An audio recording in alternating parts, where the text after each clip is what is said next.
नमस्कार, मैं हूं doctor Pradeep Jain, principal director of GI onco surgery in Fortis hospital, Shalimar Bagh, Delhi, India.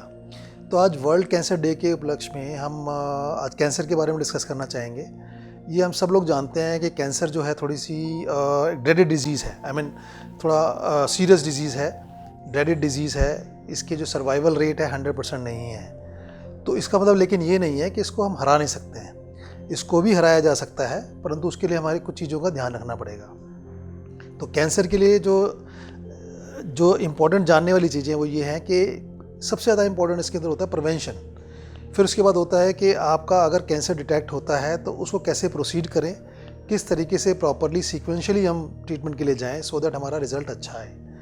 Prevention के बारे में हम बात करें तो प्रिवेंशन के लिए सबसे इम्पॉर्टेंट चीज़ है कि अपना जो लाइफस्टाइल है वो ठीक रखें, क्योंकि बहुत सारे कैंसर्स के अंदर इस बात का बड़ा रोल है कि हमारा जो BMI है, बॉडी मास इंडेक्स है, वो कितना है, जैसे कि मोटापा है या नहीं है, कोई डिजीज़ हैं जैसे कि डायबिटीज़, या फिर हम कोई किसी सब्सटेंस अब्यूज़ करते हैं, जैसे कि हम कोई एडिक्शन है हमें स्मोकिंग का, अल्कोहल का या किसी और दूसरे पदार्थों का, या फिर हमारे को कुछ ऐसी डिजीज़ हैं, वायरल डिजीज़ जो कि हमारी प्री कैंसरस होती हैं, जैसे कि हम हेपेटाइटिस B और C कह सकते हैं। और इसके अंदर इस बात का भी बहुत बड़ा इंपॉर्टेंट रोल है कि हमारा डेली एक्सरसाइज कितना होता है, कि हम हमारी जो लाइफस्टाइल है वो सेडेंट्री है, या हम डेली एक्सरसाइज करते हैं, या एटलीस्ट हफ्ते में 4 या 5 दिन एक्सरसाइज करते हैं। तो इसके लिए हमारे को इम्पॉर्टेंट है कि हम कार्बोहाइड्रेट का ज़्यादा इस्तेमाल ना करें, फ़ैट थोड़ा कम खाएं, प्रोटीन ज़्यादा खाएं, और अपना डेली एक्सरसाइज करें, चाहे 4 या 5 दिन पर हर हफ्ते करें। मॉडरेटली सीवियर भी काफ़ी है,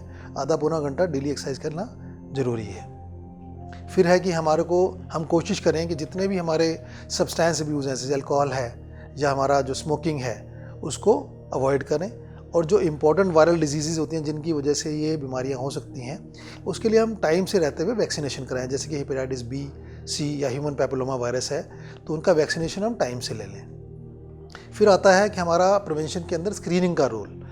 कुछ डिजीज़ ऐसी हैं जिनका इंसिडेंस ज़्यादा है, तो उन डिजीज़ के अंदर हम अगर स्क्रीनिंग करते हैं, जो पेशेंट को चाहे सिम्टम्स हों या मिनिमल सिम्टम्स हों, उसके बाद उसको स्क्रीन आउट किया जाए। कुछ ऐसे सस्ते टेस्ट होते हैं वो करने से हमें लगे कि भाई कैंसर हो सकता है इसके अंदर, तो उसके अंदर फिर फर्दर हम बड़े टेस्ट करें। तो ये स्क्रीनिंग प्रोग्राम्स जो है गवर्नमेंट भी रन करती है, और हम चाहें तो अपने लेवल पर अपॉर्चुनिस्टिक स्क्रीनिंग भी कर सकते हैं। तो अगर हम स्क्रीनिंग के लिए अगर एडवाइजेबल है फ्रॉम गवर्नमेंट, तो we should always participate in that, और हम उससे हमारा जो कैंसर का इंसिडेंस है और या कैंसर सर्वाइवल का इंसिडेंस है वो बढ़ जाता है। तो स्क्रीनिंग के लिए हमेशा ध्यान रखें, अगर एडवाइजेबल है गवर्नमेंट की तरफ से तो ज़रूर कराना चाहिए।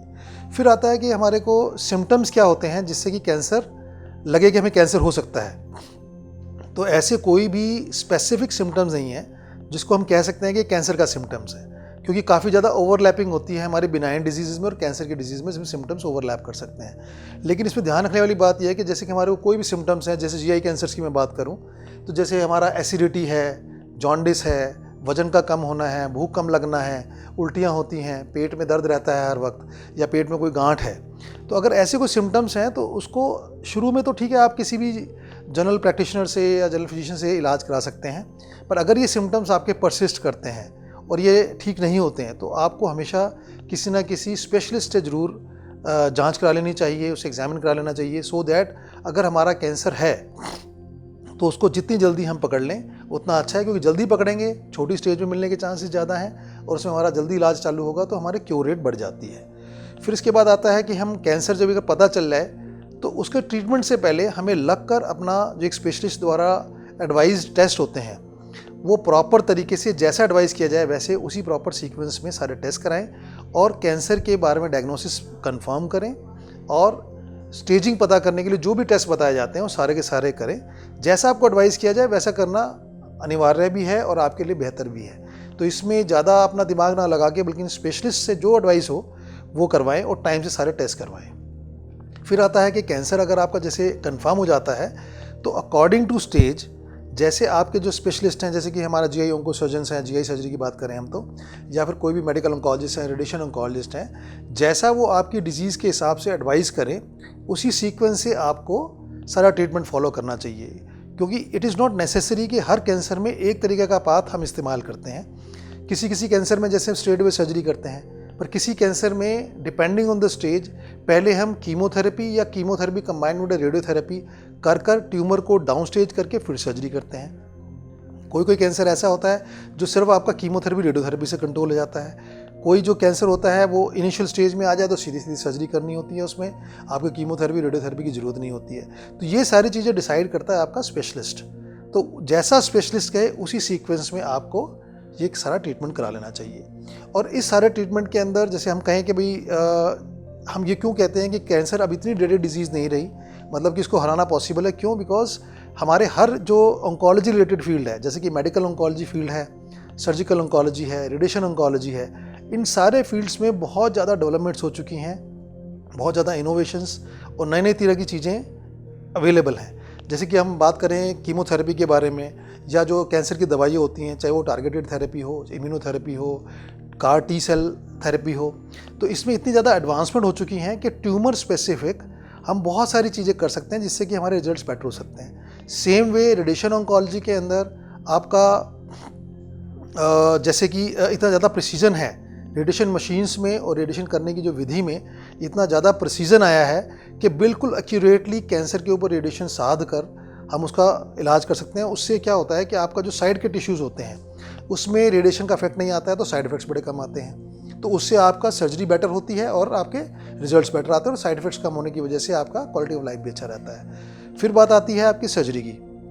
सर्जरी के अंदर भी बहुत अच्छे डेवलपमेंट्स हो चुके हैं। जैसे किसी ज़माने में सर्जरी जो की जाती थी ओपन मेथड से लंबा चौड़ा चीरा लगा के करते थे, तो उससे क्योर रेट तो अच्छी है लेकिन उसमें साइड इफ़ेक्ट्स भी बहुत होते हैं। ओपन सर्जरी से आपका जो पोस्ट ऑपरेटिव रिकवरी थोड़ी सी लेट होती है, थोड़े साइड इफ़ेक्ट्स भी ज़्यादा आते हैं। तो कैंसर की सर्जरीज़ में अब हमारे पास अवेलेबल है लैप्रोस्कोपिक सर्जरी और रोबोटिक सर्जरी। इसके अंदर आपका टेक्नोलॉजी के साथ लेकर हम की होल सर्जरी करते हैं जिसको बोलते हैं लैप्रोस्कोपिक सर्जरी, और वैसे ही रोबोटिक आर्म्स, रोबोटिक इंस्ट्रूमेंट्स का हम साथ ले लेते हैं, तो वो भी एक की होल सर्जरी है, बट उसमें प्रिसीजन हमारी और बढ़ जाती है। और हमारा जो कैंसर रिलेटेड जो ट्रीटमेंट अंदर जो सर्जरी जो कर रहे हैं हम, उसमें जो उसकी एक्यूरेसी इतनी ज़्यादा बढ़ जाती है कि साइड इफ़ेक्ट्स कम हो जाते हैं और अर्ली रिकवरी होती है।